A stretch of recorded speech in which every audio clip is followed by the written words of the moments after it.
jàngaleel alku alors Vito dañuy ñëw ci ki nga xam nag mooy le premier ministre comme ni nga ko junjee léegi Ousmane Sonko alku rek ak arrêté bi nga xam ne jot na ko daal di jël léegi ba tey loolee daal di laaleeg ci li nga xam ni moom moo di rationalisation ci li nga xam ne nag moom moo di les dépenses publiques naka tey jii le premier ministre dafa daal di jël ab arrêté pour rek teg prix yi nga xam ni ñi demoon mission loolee nañu daal di am door 250 000 francs CFA jàpp li nga xam ne nag moo di 150 000 francs CFA par jour dëkk bi nga xam ne nag fa nañu njëkkee mooy zone 1 Amérique du Nord Amérique latine et Asie les autres responsabilités en mission dans ces régions toucheront une indemnité de 250 000 francs CFA par jour zone 2 Royaume-Uni Europe Afrique australe et du Nord.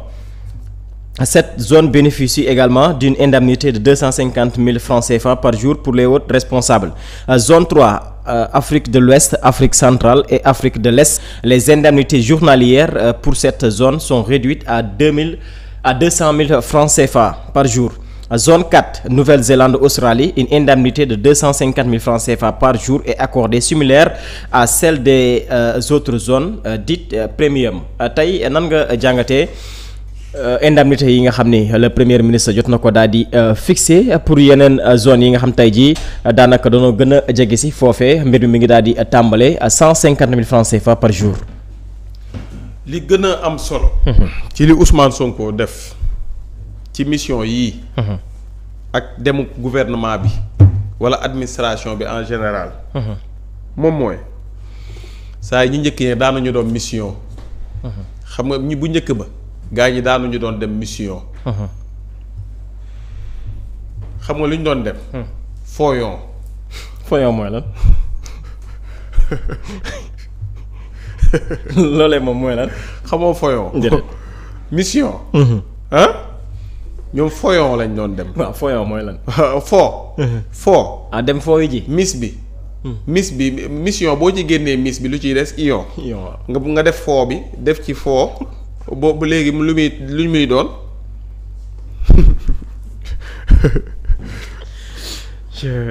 waaw ba ma ne boo ci génnee miss bi. yokku ci. foo yokku ci foo. mu doon fooyon. ñii doon njëkk ja. demuñu woon mission fooyon lañ doon dem. daanuñu woon laajte ordre de mission ordre de foo lañ daan laajte. te léegi sax même nombre daf ko wàññi léegi nombre bi ci 3 la. 3 personnes maximum. 3 personnes bu dee dafa am ñeneen ñu ciy yokk day am dérogation. boo xamante ne moom walla le secrétaire général du gouvernement ñoom ñoo koy valider. ñii daanuñu dem mission dañ daan miss foo ñu dem fooyon. ñii caaxaat dong la ñu nekkee woon. ordre de mission nga jël mission yi jël ñu ne délégation Sénégal ba nga jël benn délégation bu waroon a doon 2 personnes. boo xamante ne yow ak sa kenn waroon na koo gérer nga jël délégation ba def fa 100 personnes. yaa ngi moo dégg. ñu def fa 100 personnes benn délégation boo xamante ne mënoon naa doon ñaari nit. ñu jël ko def fa téeméeri nit yi ku nekk indemnité am. ku nekk ordre de mission am ku nekk yëf yi muy jël hôtel ba ñuy jël. première classe yi ñuy jël wala business class. dem fooyon ba seen xol féex ñu ñëw ne demoon nañu mission. moo tax mission yooyu lu ñu jur. lan la mission yu jur laa la laaj kay. ok lu mu jur kay moom mooy loolu. dara. dara la mission yu jurul parce que demuñu woon ay mission. ay fooyon lañ doon def. léegi nag kii xam nga Ousmane lu mu bëgg a soppi. jël fooyon yooyu indi ko ci mission. waaw fooyon ya gaa yi doon def moom la xar tànk tubéyam ne fooyon ya ngeen di bàyyi te ñëw ci mission yi génn ci fooyon yi ngeen nekkoon. te ñëw ci mission yi moo tax circulaire bii génn tey. fooyon yi nanu ko ba te ñëw ci mission yi li neex ci mission yi nag léegi mission yi ñëw na. l'ère des missions. waaw parce que mission yi jot nañu. Ousmane Sonko ñëw ne léegi ci mission yi lañ jëm. fooyon ya ngeen doon def on en a assez. jël téeméeri nit def leen ci benn délégation. da ngay yóbbaale ay toggukat.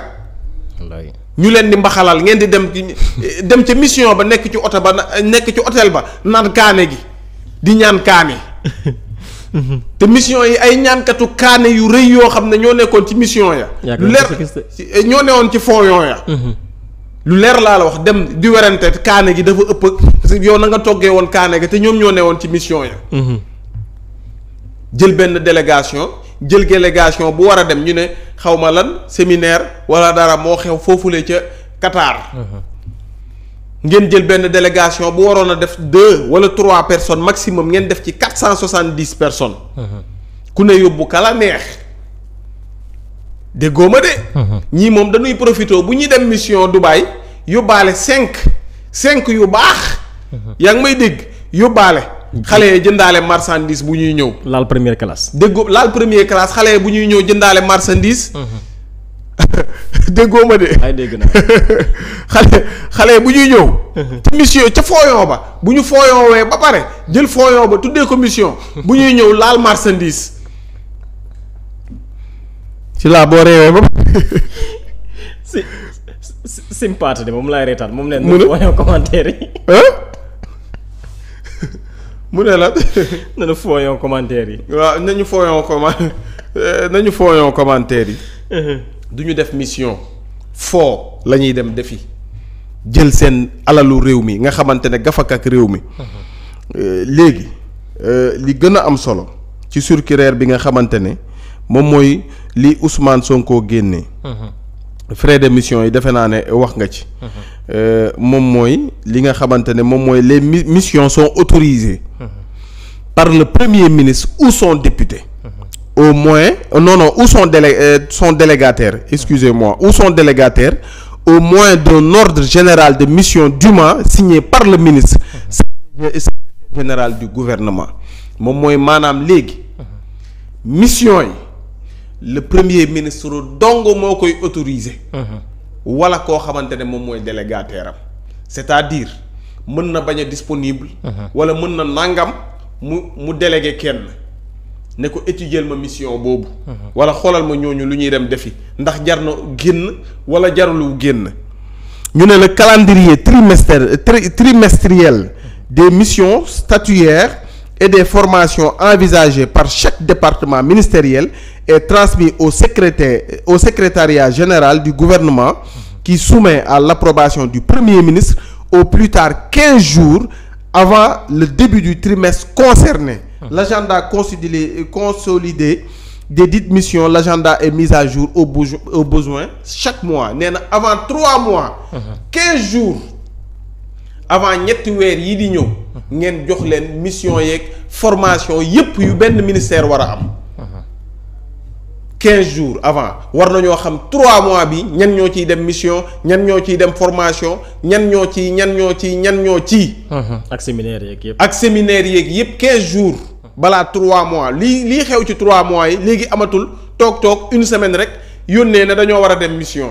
toog am envie def dara ne damaa war a dem mission. toog sa jabar di la woo léegi nag moom ministère yeeg yooyu dootuñu am yaa ma gën a xam. parce que ministère bu jabaru ministre yi daal wala jabaru ñu ne ca ministère ya képp ku ñu ci waxati ne damay dem mission. ne ko ana sa ordre de mission. ordre de mission boo gisul signature premier ministre wala cachet wu premier ministre. xamal ne du ordre de mission bu baax nga téye sa jëkkër teg. Les demandes d'ordre de mission sont transmises au bureau des missions à l'étranger.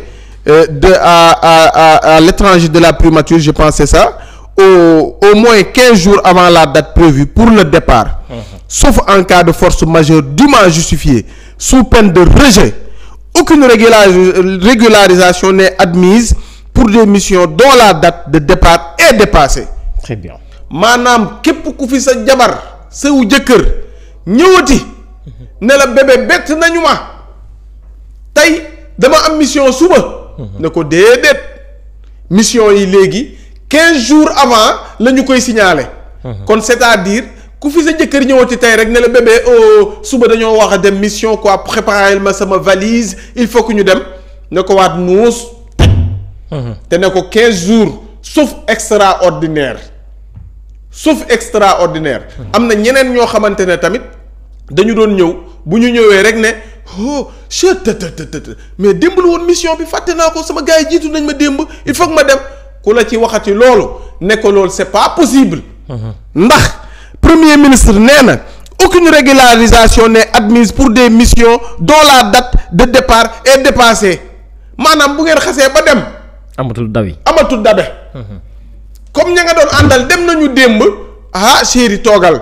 premier ministre lii la wax jàngaleel ordre de mission yi bu ko defee ngeen xam ñan ñoo war a dem ak ñan ñoo war a dem si laa wax na leen indemnisation yi ma wax leen ci autorisation yi. Les agents de l'État sont répartis en 2 groupes.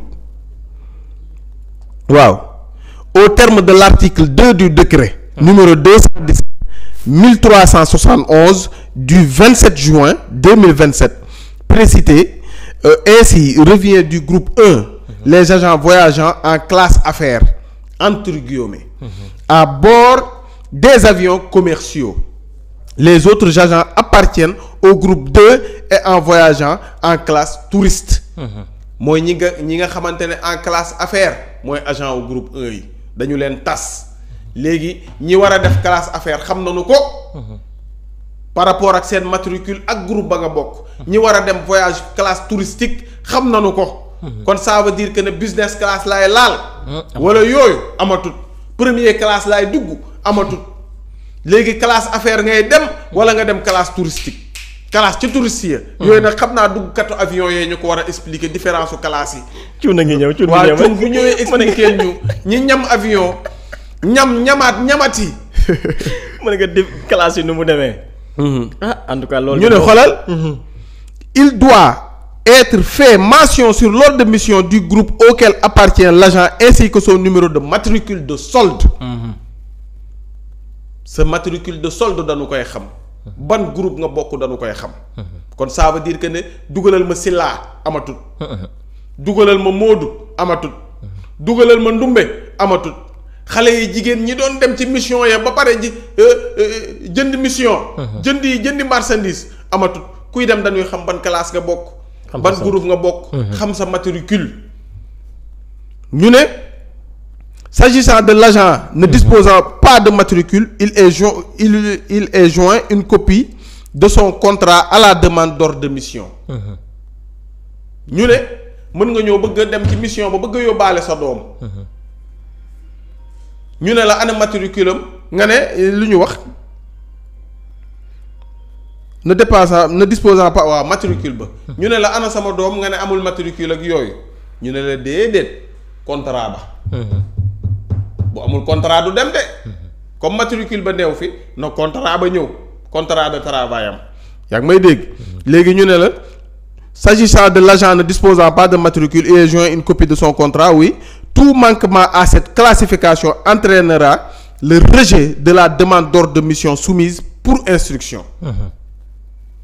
maanaam lii daal bu ñu leen laajee lépp ngeen indi ko am yu manqué. rejeté nañ ko ba pare càmbar. ubbi enquête nag. enquête leen pour instruction maanaam kuy ñëw di jaxase wala di bëlde. bëgg a jël mission yi dugal ci bëlde. premier ministre nee na am na lu lay yoot de. te li lay yoot du doon lu ndaw ndax instruction lañ lay yóbbu instruction nag gàtt 6 mois. du dëgg. ñu ne la taille des délégations foofoo neex. fii a neex nag alaaji fii a neex fii moo arrangé wul jaaykatu ñamkatu kaane yi. fii moo arrangé waxkat yi fii moo arrangé wul waxkat yi fii moo arrangé yaa ngi may dégg nooskat yi.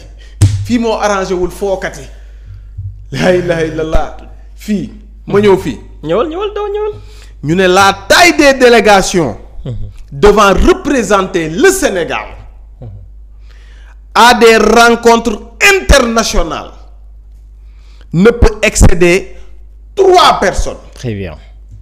Virgule pareegul mu ne sauf dérogation accordée par le premier ministre. fii nag jaaykatu ñamkatu kaane yi. yaa ma gën a xam fookat yi. jëndkatu marchandise yi lii nag moom mooy passeport diplomatique yi ngeen yoroon. yooyu ngeen yoroon yëpp jëm leen ko ranger ndànk-ndànk te xam ne amatul njariñ ndax xam naa ne taabalu Ousmane Sonko moom mu ne excédé. mënut a ëpp. mënut a nekk moom. mënul ëpp mën na nekk 1 mën na nekk 2. mën na nekk 3 waaye plus de 4 moom bu xasee nekk 4 rek. Ousmane mooy signé dérogation boobu. ñu dem. kon délégation wu 100 personnes moom amatut. délégation wu 50 personnes amatut. délégation wu 200 personnes amatut. délégation wu 6 wala 7 wala 9 personnes amatut. Ousmane nee na képp koo xamante ne mission ba seen jabar yi seen jëkkër yi bu ñu ñëwatee. tàggu leen mission nee leen ko ñaata nit ay dem. ku sa jëkkër ñëw ne la bébé j'ai une mission pour dans 15 jours ne ko vous serez combien bu la joxee 6 ne ko ana dérogation wu ministre bi. ana premier ministre dérogation bu mu leen signeel ba ngeen mën a doon 3 góor ñaari jigéen. ana dérogation bi parce que man dégg naa PM ne délégation bi ne peut excéder 3 personnes sauf délégation de sa part. léegi indil leen ma explication lu tax ngeen doon 5 personnes bébé. léegi délégation yi 3 la sauf dérogation de la part du PM. donc dégg nga ma mu ne les choix des membres de la délégation doit être aligné avec l'objectif et la représentativité exigée pour la mission maanaam doo jël mission boo xamante ne géographie la nu fay wax dem indi ñuy jàng observation. loolu yàgg nañ ko fi gis. loolu am na solo parce que yàgg nañ ko gis. dégg lu ma la wax. doo dégg mission boo xamante ne wàllu mbay la nu fay indi nga yóbbu fi toogay bi nga xamante wax rek la mën. doo jël mission boo xamante ne wàllum càmm ak napp la nu fay wax. nga dem yóbbu Alaaji Moussa Gaye mi nga xamante ne moom lu dul ñaan kaan yi mënu ko. maanaam mission bi ngay yóbbu nit ña ngay yóbbu ay nit yu xam la nga xamante ne moom mooy mission ba. bu nekkee panel boo xamante ne day wax ci wàllu mbay. nit yu jàng mbay ñoo fay dem panel boo xamante ne day wax ci wàllum càmm nit ñu jàng càmm ñoo fay dem waaye duñ ne mission rek nga indi sa jabar indi sa doom indi sa ñaar yu baax yoo xamante ne ca wet gale nga leen di teg pour sa jabar bu sonnee nga dem ñu toppatoo la ut sa ñaari ñaankatu kaane dugal leen ci mission ba loolu amatul. maanaam daal kuy dem ci mission da ngaa dem pour missionner.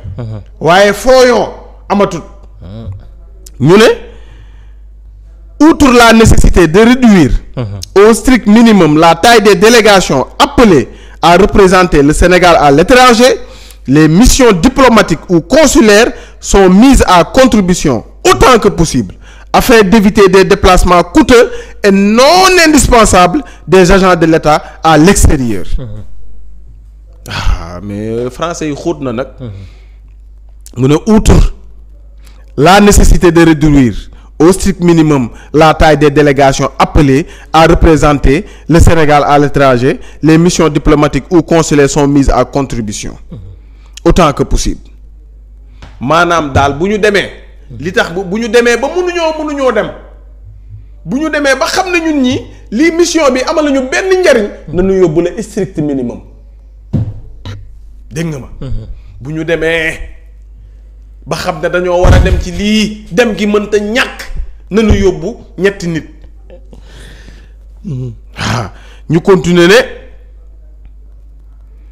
à cet effet les agents des missions diplomatiques concernés doivent être suffisamment imprégnés des questions et dossiers inscrits à l'agenda des rencontres pour lesquelles ils accompagnent les délégations gouvernementales. Très bien. Mooy daal booy dem nañu la briefing jox la dossier yi. nañu la jox dossier yi. nañu la jàngal ba nga xamante ne boo demee la nga fay wax nga xam ko.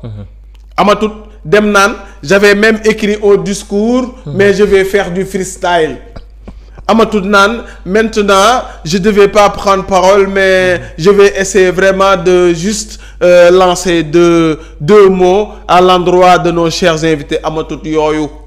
booy dem li lay yóbbu da nga koy xam.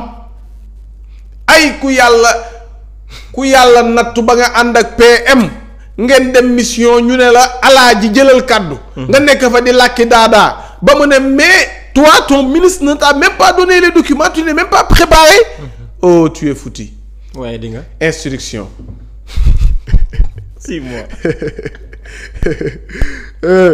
ñu ne.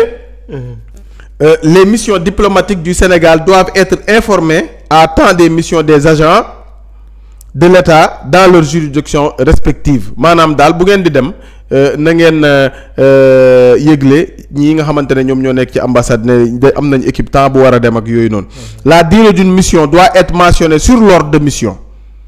Sur ordre de mission. Sauf cas de force majeure dûment constatée ou dérogation applicable aux membres des délégations.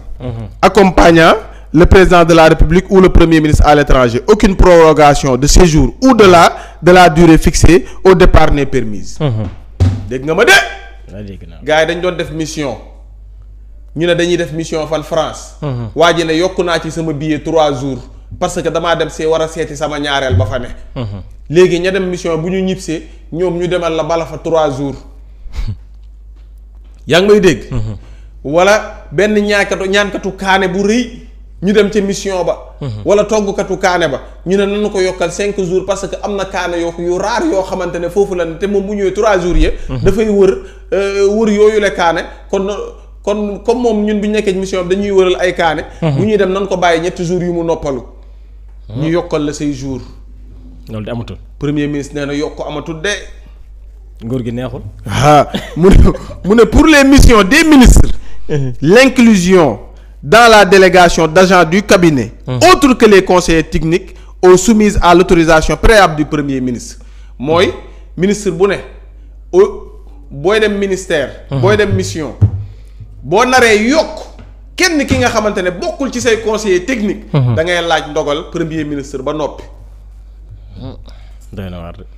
dégg nga ma. ndax léegi daal lépp mi ngi ci premier ministre. boo naree yokk kenn koo xamante ne nekku ci say conseiller technique. comme ça daal nga bëgg yokk aw jaaykatu kaane. wala nga bëgg ku yokk seen toggukat. wala nga bëgg kenn koo xamante ne leer de premier ministre kii amalu leen njariñ. mooy da nga koy laaj ba nuppi te boo ko laajee mu ne la kii lan ban njëriñ la am nga ne moo ñuy toggal kaani. mu ne la demul. kon ça veut dire que ne ministre moom ak ay conseillers techniques am rek ay ànd bu mission amee. waaye du ministre rek ñaaram yu baax wala ñettam yu baax. ak ay conseillers techniques yooyu amatul. sauf pour les ministres chargés des forces armées et de l'intérieur. waaw foofu xelu na. parce que comme ministre des forces armées moom il faut que mu buy voyager parfois mu ànd ak yaa ma gën a xam. ministre de l'intérieur tamit parfois bu baa voyager parfois ñii ànd ak ay RG ànd ak ay yëf yoo xamante ne du ñu bokk ci ay conseils mais dañ koy liggéeyal. waaw yaa ngi comprendre. léegi nag à la fin moom moo nekk à l'occasion des rencontres. internationales auxquelles le Sénégal dépêche une mission pour l'y présenter. La liste de la délégation ainsi qu'une autorisation du premier ministre doivent être jointes à la demande d'ordre de mission. la cey njool mi nee na mission bu am booy def sa demande d'ordre de mission da nga ciy dugaalaale ñan ñooy dem. walaay góor gi neexul. sérieux góor gi neexul. nee na. mission bu daree am. buy bind sa ordre de mission da nga naan ko damay dem waaye man diw ak diw lay àndal. déedéet man ak ñaar ñi ñooy dem. waaw bu ko defee njool mi toog xool ba pare nag mën na convoquer. boo ne ko man ak Silla ñooy ànd mën na convoquer Silla. à ton insu. parce que Silla bu toogee dégg ñu ne que premier ministre ngay àndal. premier ministre moo la convoqué vër lay def daw dem wuy ji. bu demee wuy ji premier ministre ne ko mais toi yow mission bi ci agriculture ngeen di wax nga waaw tu as quel diplôme. mu ne waaw yow loo xam ci agriculture da ngay bay da ngay kii bu fa làkkee daadaa instruction. léegi nag mu ne. premier ministre kon na seen xel dal. ku ngeen gis ci mission léegi ci réew mi. parce que da nga doon gis ay mission am ay yëf ay nit dem ñu ne ñii lu ñu fay def. xam nga yàgg na fee am. nga gis Coupe d'Afrique kenn dem ñu ne waaye kii lu muy def fii moom. nga gis kii ñu ne koo leen gis daal mu ne mission Sénégal la dem xam leen ne premier ministre a ko jox dogal. très bien. léegi nag mu ne s'il s'agit d'une délégation ministérielle il est fait obligation au département ministériel concerné de procéder à un dépôt unique des demandes d'ordre de mission. laa ilaaha illallaah mu ne léegi ordre de mission yi amatul puluf benn ordre de mission la rek bu ñu leen dagalee bu ñu leen daganalee daganal nañ leen bu ñu leen daganalul yéen ñëpp ngeen àndandoo toog kon ku ñu dugal sa ordre de mission dem leen. maa ko teen équipe nationale la yërëm. teen équipe nationale la yërëm. waaw dem leen ñaan. yeboo ngeen dem sànjaafu te wallaay wax na dëgg te xar fa xuufa premier ministre bu ngeen bëggatee dem. bu ngeen bëggatee demu Sénégal boo xamante ne da ngeen fay dem mos ay kaaneek mos ay yëf jënd ay marchandises premier ministre nee na loolu amatul Sénégal léegi. amatul waaw Sonko nee na yooyu amatul Sénégal léegi voyage bu waaye dem da nga faa xam dara. waaw ku yeboo dem jàngi. ku daboo dem jàngi say leçon jàngi say yëf. te réviser say cours. waaw premier ministre nee na mission léegi Sénégal doonatul yëfi caaxaan. classe affaire non fan la wax classe affaire wala touristique. waaw dégguma fi business class de ndax miinuma avion. waaw daa mel ni business baa gën a neex. waaw business a gën a neex. fii kay amul business bii moom business bokk. waaw business daa mel ni business bokk na ci bakkane yi. ak premier classe daa mel ni yooyu gën a bakkane. waaye daal premier ministre daal nii la def autorisation ya nag laa liir. suba su ma ñëwee liir leneen. très bien waaw maintenant daal yéen jabaru ministre yi ak jabaru ñii nekk ci ministère ak ñii liggéey ci administration. bu ngeen bëggee xam seen jëkkër yi ndax war na noo dem wala war noo dem jël leen circulaire bii premier ministre bi wax. wala ngeen déglu li ma wax ci commencement ba fin ngeen xam ñan ñoo am ndogalu dem ak ñan ñoo amul ndogalu dem. wax jëfëran ko laay. jërëjëf. macha allah très important. jaajëfal la bu baax a baax. ci ponk boobu alors Vito balaa nuy àddu ci leneen. démb rek ñu ngi ko doon waxtaanee muy affaire boulet bi nga xam ni am na benn ndaw suñu teg loxo fële ca Pikine marché Zeng moom ak ñam ca àndal naka tey ji na leen di jébbal li nga xam ne nag moo di procureur waaye tamit ñi yëngatu ci